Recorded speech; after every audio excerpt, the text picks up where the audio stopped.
사도신경으로 함께 신앙 고백 드리겠습니다.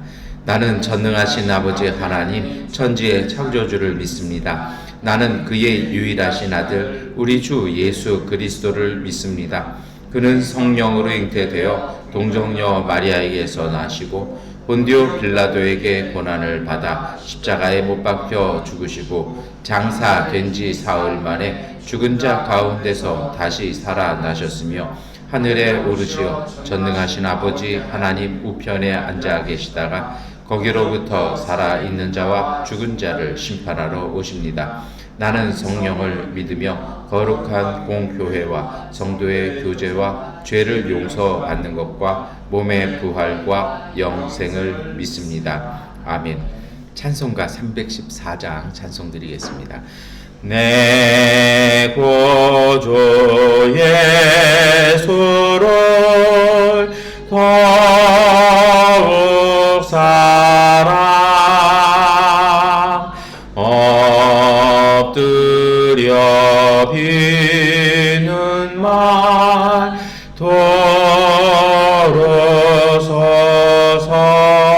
돌아서서 내 진정 소원이 내 구주 예수를 더욱 사랑 더욱 사랑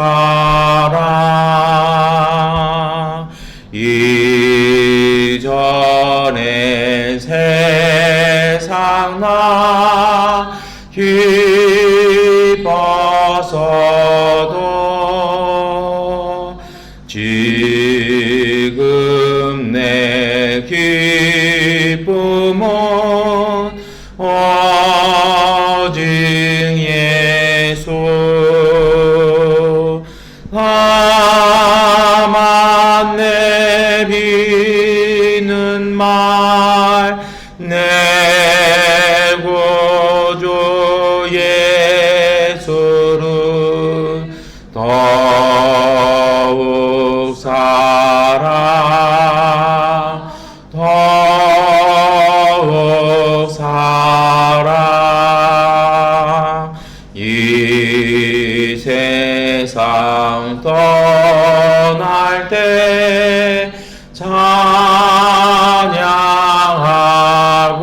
찬양하고 숨질 때 하는 말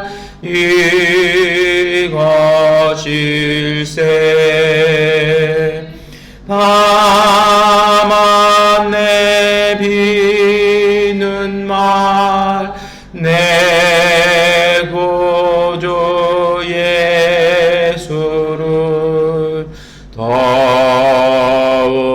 사랑 더욱 사랑 아멘.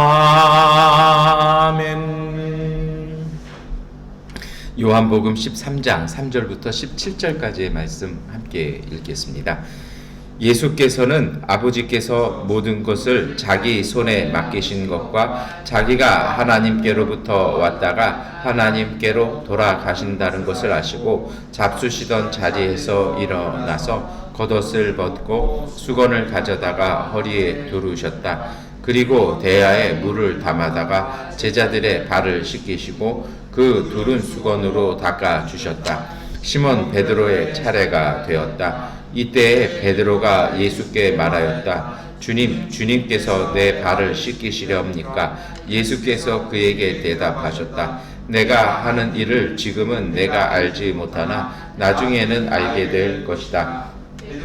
다시 예수께 말하였다. 아닙니다. 내 발은 절대로 씻기지 못하십니다. 예수께서 그에게 말씀하셨다. 내가 너를 씻기지 아니하면 너는 나와 상관이 없다. 그러자 시몬 베드로는 예수께 이렇게 말하였다. 주님, 내 발뿐만이 아니라 머리까지도 씻겨 주십시오. 예수께서 그에게 말씀하셨다. 이미 목욕한 사람은 온 몸이 깨끗하니 발밖에는 더 씻을 필요가 없다. 너희는 깨끗하다. 그러나 다 그런 것은 아니다. 예수께서는 자기를 팔아 넘길 사람을 알고 계셨다. 그러므로 너희가 다 깨끗한 것은 아니다 하고 말씀하신 것이다. 예수께서 제자들의 발을 씻겨 주신 뒤에 옷을 입으시고 식탁에 다시 앉으셔서 그들에게 말씀하셨다. 내가 너희에게 한 일을 알겠느냐? 너희가 나를 선생님 또는 주님이라고 부르는데 그것은 옳은 말이다. 내가 사실로 그러하다. 주이며 선생인 내가 너희의 발을 씻겨 주었으니 너희도 서로 남의 발을 씻겨 주어야 한다. 내가 너희에게 한 것과 같이 너희도 이렇게 하라고 내가 본을 보여준 것이다. 내가 진정으로 너희에게 말한다. 종이 주인보다 높지 않으며 보냄을 받은 사람이 보낸 사람보다 높지 않다. 너희가 이것을 알고 그대로 하면 복이 있다. 아멘. 오늘 말씀 우리가 잘 아시는 말씀인데요. 예수님께서 그 최후의 만찬을 이렇게 딱 식사하시고 나서요. 사실 이게 다른 복음서하고 또 요한복음서가 좀 달라요. 그러니까 다른 복음서 이렇게 같은 뭐 다른 날 이게 진행됐다는 게 아니라 앞에 있냐 뭐 뒤에 있냐 이제 그런 정도의 차이가 있는데요. 요한복음에서는 이것이 이제 성찬이 그 최후의 만찬이 끝난 다음에 예수님께서 이렇게 하시는 걸로 나옵니다. 그리고 오늘 본문을 보면 굉장히 이게 자세히 묘사하잖아요. 일어나셔서 옷을 벗으시고, 옷을 벗으시고 어떡합니까? 그 수건도 두르시고 대야도 갖다 스스로 갖다 놓으시고 이렇게 아주 세세한 모습들을 보여줘요. 그러면서 이제 제자들을 한 사람 한 사람씩 발을 씻겨 주십니다. 이 발 씻겨 주신다라는 것이 우리나라 문화에는 없어요. 그런데 이제 우리 이렇게 인도 차이나 반도 오니까 여기에는 또 발 씻는 문화가 있잖아요. 그래서 이렇게 헤어샵이나 이런데 이렇게 어떤 이렇게 뭐 마사지 샵이나 이런데 가면은 발도 닦아주고 이렇게 해서 해주는데요. 좀 이게 또 틀려요. 같은 문화지만 고대 이제 중동 쪽에서는 하도 이렇게 모래도 많고 자갈도 많고 그리고 이제 뭐 말로는 거기에 이렇게 뭐 유황 성분이나 이런 게 있어서 뭐 이렇게 발이 따갑다고 그러는데 제가 이렇게 자세히 좀 알아봤어요. 했더니 그건 아니고요. 다만 너무 건조하다라는 거예요. 건조하고 너무 이런 밥이 이렇게 먼지나 모래나 이런 돌 조각 같은 게 많아서 발을 굉장히 잘 간수하지 않으면 어렵다라는 거죠. 그래서 어느 집이나 어느 식사 자리에 가면 반드시 이제 그 집에서 일하는 사람이 닦아주게 돼 있다라는 거더라고요. 그래서 이게 저도 우리 미얀마에서 좀 한번 경험을 해봤는데요. 시골 그 마을에 이렇게 가면 이렇게 우기 때 가면 우리가 길이 다 이게 진흙벌이잖아요. 그러면 항상 들어갈 때 보면 그 입구 옆에 이렇게 항아리 갖다 놓고 거기서 물로 떠가지고 이렇게 발을 닦고 이렇게 들어가는 걸로 이렇게 돼 있습니다. 약간 비슷한 것 같았어요. 그래서 아마 그 시대에도 이제 노예나 종이 없는 집에서는 이제 스스로 발을 닦는 거였습니다. 그런데 오늘 예수님께서 이 세족식, 우리는 세족식이라고 부르잖아요. 이 세족식을 하는 장면에 이렇게 가만히 보면 어떤 장면이 나오냐면 요한복음은 예수님께서 이제 이게 마지막이라고 생각을 하신 거예요. 그래서 식사도 다 거의 마무리되어 가는 과정. 그리고 그 이제 모든 가르침도 끝났고 이제 예수님께서 고난 받으러 가셔야 되고 가룟 유다도 사실 어제 우리가 읽은 말씀하고 앞뒤가 지금 바뀌어 있거든요. 어제가 뒤쪽이고 오늘이 저희가 앞을 읽었는데요. 사실은 이제 의도적으로 그렇게 배치를 했습니다만 가룟 유다도 밀고 하러 이렇게 가야 될 때가 된 겁니다. 이제 그 마지막 자리에서 예수님께서 채속식을 하시고 가르침을 주시는, 그러니까 굉장히 큰 그 결심을 하시고 마치 이제 유언이나 고별 설교처럼 당부 이렇게 하시는 것이죠. 근데 그러면서 이렇게 세족식을 쭉 발을 한 사람씩 닦아주시는데 참 특이한 건 이 정도 예수님께서 움직이시면 제자들이 벌떡 일어나서 뭘 좀 돕든지 뭘 이렇게 막 해야 되는데 아무도 안 한다라는 거예요. 그냥 지켜만 보고 있다라는 거죠. 말도 안 하고. 그러자 이제 베드로가 이야기하잖아요. 근데 성경에서 다른 사람들은 침묵한 상태에서 베드로가 얘기한다라는 건 그 대표해서 얘기한다라는 겁니다. 그러니까 뭐라 얘기합니까? 저 제 발은 닦아주실 수 없습니다라는 말을 하잖아요. 그러면서 이왕 닦아주실 거면 목욕도 시켜주십시오라고 얘기하면서 뭔가 여기에 반대합니다. 왜 그러냐면요. 어떻게 선생님이 저를 닦아주실 수 있으세요? 이런 차원이 아니라 전체적인 뉘앙스로 봐서는 제자들이 아무 소리도 안 하고 침묵하고 있다는 건 저분이 왜 저런 일 하고 있는지 자기들은 알고 있다는 겁니다. 평소에도 말씀을 하셨고, 발을 닦아준다는 얘기가 사실은요, 종이 되고 노예가 된다는 뜻이거든요. 그리고 오늘 성경은 분명하게 얘기하는 게 있어요. 겉옷을 벗으셨다라는 말씀 있잖아요. 가끔 성경에서 이렇게 옷에 대한 이야기들이 나오는데, 얼마 전에도 제가 이렇게 말씀드렸었던 것 같은데요. 예수님이 겉옷을 버렸다는 건 유대인들 입장에서는요, 이렇게 겉옷을 벗으신 거는 스스로의 지위를 내려놓는다라는 것입니다. 제가 겉옷을 벗어서 놓았다라는 건요, 자기 신분을 포기했다라는 것입니다. 그러니까 제자들이 딱 그거 보더니 뭘 생각하는 겁니까?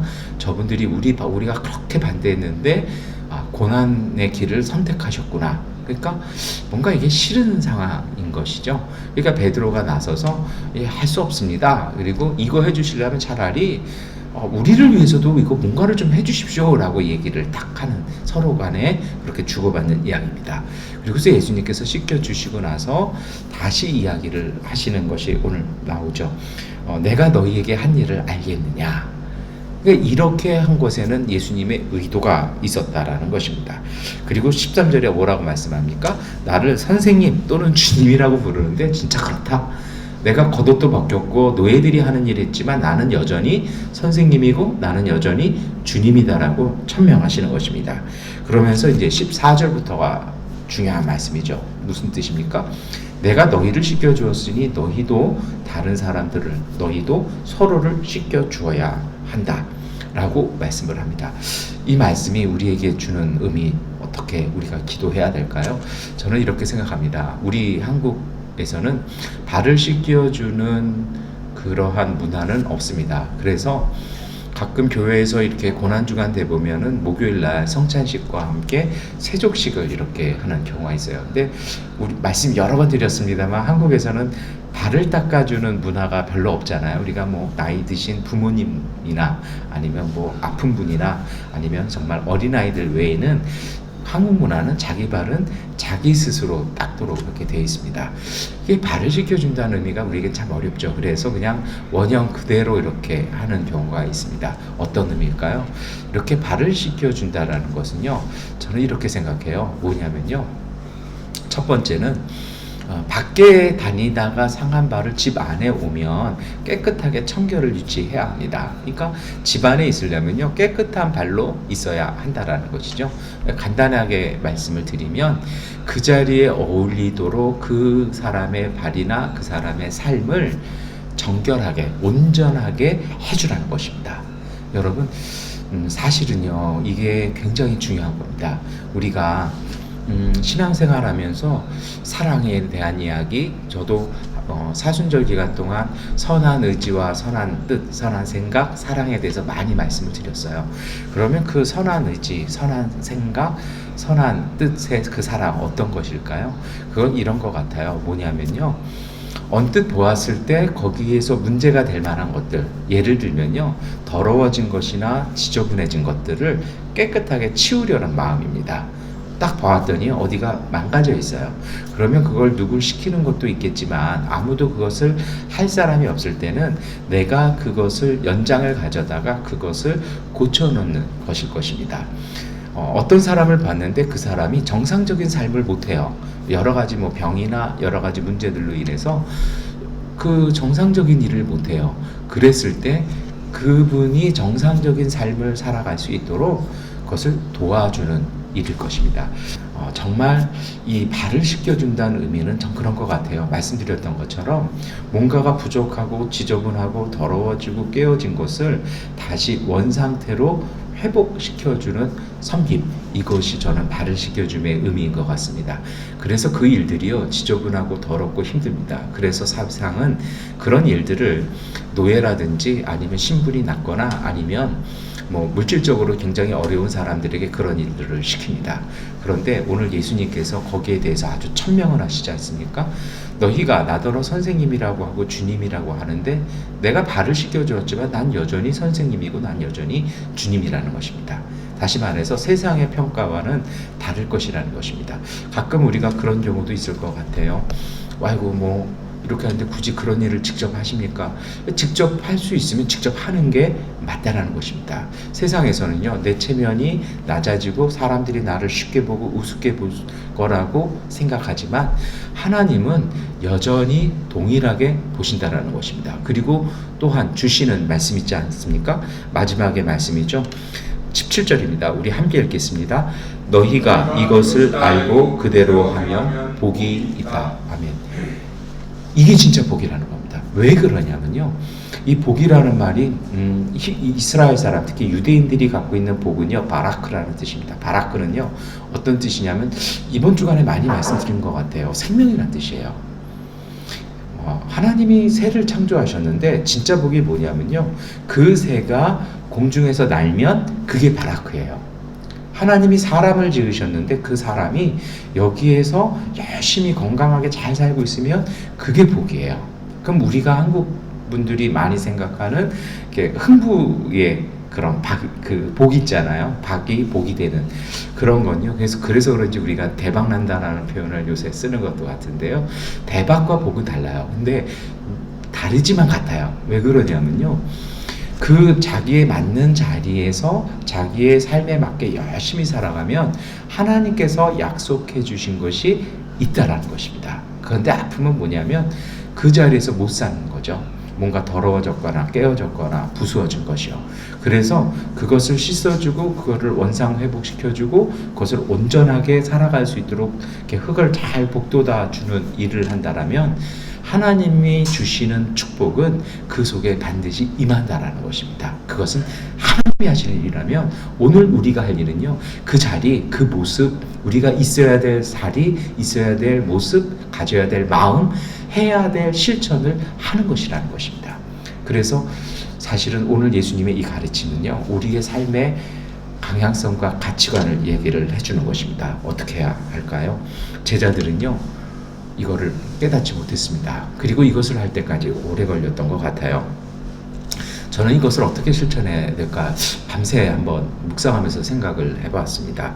그러다가 새벽녘에 좀 소동이 있어가지고 일어나가지고 이렇게 딱 깨달음 준 것은 뭐냐면, 이것이 있으려면요, 정말 사랑과 연민을 가지고요, 깊이 바라보고 생각해야 합니다. 나태주라는 한국의 시인이 있습니다. 그 시인의 시 중에 풀꽃이라는 시가 있어요. 정말 짧은 시인데요, 이렇습니다. 전문이 이래요. 이게 전부거든요. 끝입니다. 자세히 보아야 예쁘다. 오래 보아야 사랑스럽다. 너도 그렇다. 무슨 얘기입니까? 우리가 어떤 일을 하든지요, 정말 보잘것없는 들풀도요, 오래 보고 있으면 거기에 정이 생기고 거기에서 아름다움을 느낀다라는 것입니다. 아름다움을 느낀다라는 것은요, 서로의 사귐이 있다라는 것이고 그 가치를 보게 된다라는 것입니다. 그 가치를 보았기 때문에 거기에 흙을 묻어둬 줄 수 있고 풀을 더해 줄 수 있다라는 것이죠. 그래서 이분이 이 시를 쓰고 나서 한 몇 년 후에 그 풀꽃 2를 발표했습니다. 거기 보면 이렇게 시가 이렇습니다. 더 짧아요. 기죽지 말고 살아봐. 꽃 피워봐. 참 좋아. 오랫동안 봤더니 너무 예뻐요. 그랬더니 큰 나무들, 큰 풀들, 거기에 기죽지 말고 꽃 피고 살아봐. 참 좋다. 지금도 너처럼 좋다. 그렇게 살려는, 그 꽃을 피우려는 그 모습이 참 좋다라는 것이죠. 무슨 말씀 드리고 싶은 거냐면요, 이것이 되려면 사랑을 가지고요, 애정을 가지고 깊이 있게 바라보고 깊이 있게 사귀어야 한다는 것입니다. 그렇게 보였을 때, 내가 어떻게 해주면, 어떻게 도와주면, 어떻게 옆에 있어주면, 어떻게 격려하면 되겠구나라는 것을 하나님의 성령께서 우리에게 주십니다. 우리가 사는 세상이 너무 빨라요. 너무 사실 급해요. 그리고 너무 일이 많아요. 그래서 어떤 의미에서는 이처럼 오랫동안 또 깊이 있게 자세히 보는 것들이 어려운 시기입니다. 그런데 영성은 그런 것입니다. 물리적인 시간으로는 급박하지만요, 하나님의 시간은 그것에 제한받지 않습니다. 그렇게 오랫동안 생각하시고 관찰하고 언제 일을 다 하십니까? 그런데요, 하나님은요, 청년을 하루같이 만드시는 하나님이십니다. 그 하나님께서 성령의 순결이 그 모든 것을 온전하게 하시면 우리가 지나가 버렸던 시간들, 그것에 대한 보답은 주님이 주십니다.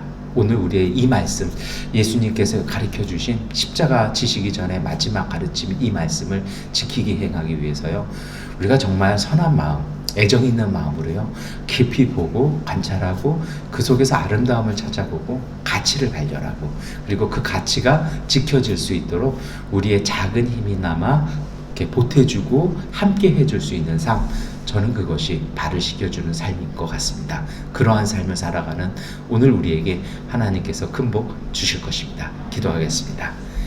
전능하신 아버지 하나님, 오늘 우리 가운데 함께 하시니 감사합니다. 주님, 우리의 발을 씻겨주셨사오니 이제 우리도 우리의 이웃의 발을 씻겨주게 하여 주옵소서. 이것을 위하여 하나님, 애정과 정말 사랑을 가지고 사귀게 하시고 그 깊이를, 그 가치를 볼 줄 아는 마음과 깨달음과 사귐을 통해서 우리가 함께하며 물 한 방울, 때로는 말 한마디 격려하며 더러워진 것을 깨끗이 치우고 부족한 것을 채워주며 부수어진 것을 온전하게 고쳐줄 수 있는 하나님의 손길 되어 주님의 주신 축복이 우리의 이웃과 오늘 우리의 삶 안에 가득 차 넘치게 하여 주옵소서. 예수 그리스도의 이름으로 기도드립니다. 아멘. 하나님께 기도하는 시간 갖도록 하겠습니다.